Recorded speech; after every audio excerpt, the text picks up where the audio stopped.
Il y a très très longtemps, lorsque les êtres humains n'étaient pas incarnés dans leur corps physique, comme ils le sont aujourd'hui, un homme, ou était-ce une femme, avait fabriqué un masque merveilleux, un masque qui pouvait avoir plusieurs visages.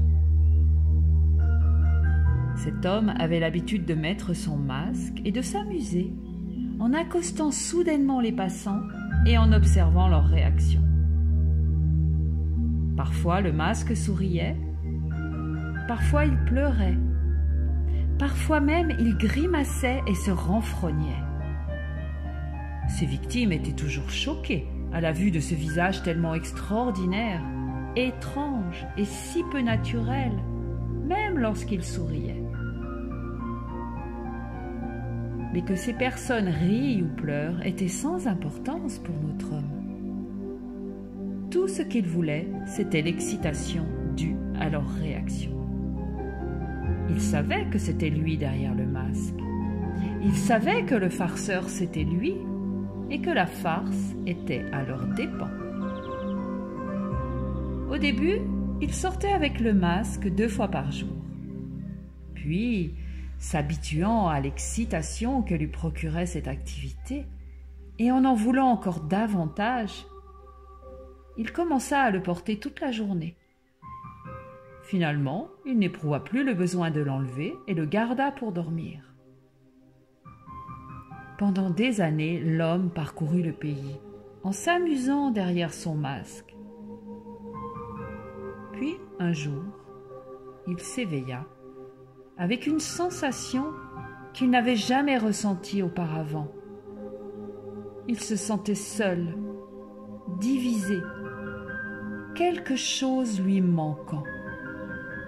Bouleversé, il bondit hors de chez lui pour se trouver face à une très belle femme, et en tomba immédiatement amoureux. Mais la femme cria et s'enfuit, choquée par ce visage étrange et effrayant.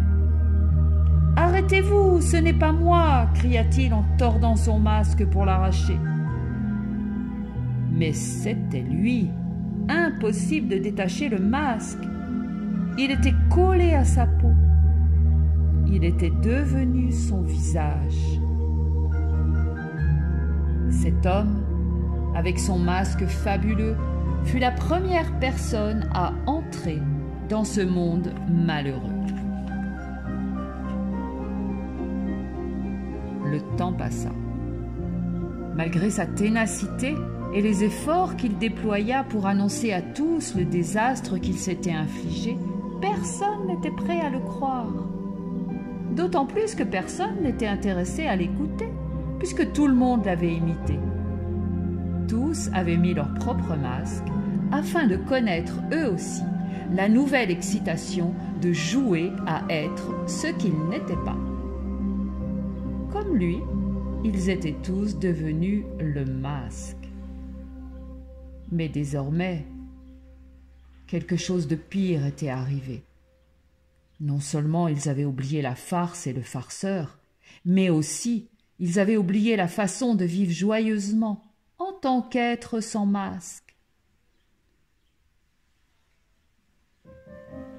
Comment l'homme mit finalement fin à cette mascarade et retrouva sa joyeuse façon d'être, voilà la conclusion de l'histoire.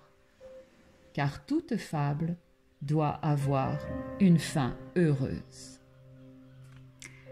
Petit conte extrait d'un livre de Barry Long.